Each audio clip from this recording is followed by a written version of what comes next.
Supreme court की तरफ से राहुल गांधी के लिए एक बहुत ही राहत बड़ी खबर आई है और एक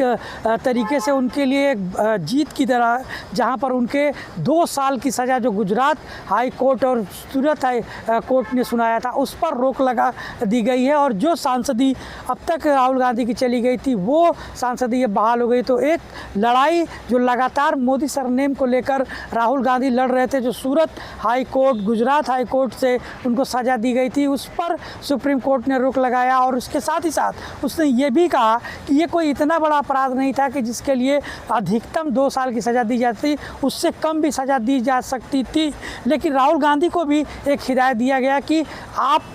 जो है बोलने के पहले, क्योंकि आप एक जनप्रतिनिधि हैं, तो बोलने के पहले इस बात का ख्याल रखें कि आप जब बोलते हैं तो उसका इम्पैक्ट तमाम लोगों पे पड़ता है। और क्योंकि राहुल गांधी एक चुने हुए सांसद थे, इसलिए उनकी सदस्यता खत्म करने का मतलब कि उन चुने हुए जो लोग हैं जिन्होंने उनको चुना है उनके लेकर नाइंसाफ़ी होते। और ये सारी बातें कहने के साथ ही राहुल गांधी को जो सज़ा गुजरात हाई कोर्ट ने दी थी उस पर रोक लगा दिया सुप्रीम कोर्ट ने। यानी ये तय हो चुका है कि राहुल गांधी की संसद सदस्यता बरकरार रहेगी और वो अगले बार जब सेशन शुरू होगा उसमें वो फिर भाग लेंगे। और जो एनडीए बनाम इंडिया की लड़ाई लड़ी जा रही है 2024 के आम लोकसभा चुनाव को लेकर, उस लड़ाई में जो एक बड़ा चेहरा इंडिया की तरफ से था वो राहुल गांधी का था। लेकिन क्योंकि राहुल गांधी की सदस्यता चली गई थी, चुनाव लड़ने पर संशय था, इसलिए ऐसा लग रहा था कि क्या वो बड़ा चेहरा बन पाएंगे, क्या वो मोदी के सामने खड़े पाएंगे।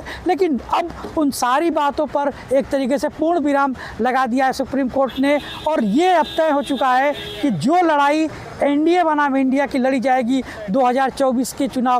आम चुनाव में, वो अब मोदी के सामने एक बड़ा चेहरे के रूप में कांग्रेस राहुल गांधी को प्रोजेक्ट कर पाएगी। तो ये कह सकते हैं कि कांग्रेस के लिए भी और इंडिया के लिए जो अपोजिशन पार्टी हैं उनके लिए भी एक बड़ी राहत की खबर सुप्रीम कोर्ट की तरफ से आई है, जहां पर राहुल गांधी को जो 2 साल की अधिकतम सज़ा सुनाई गई थी उस पर रोक लगा दी गई है।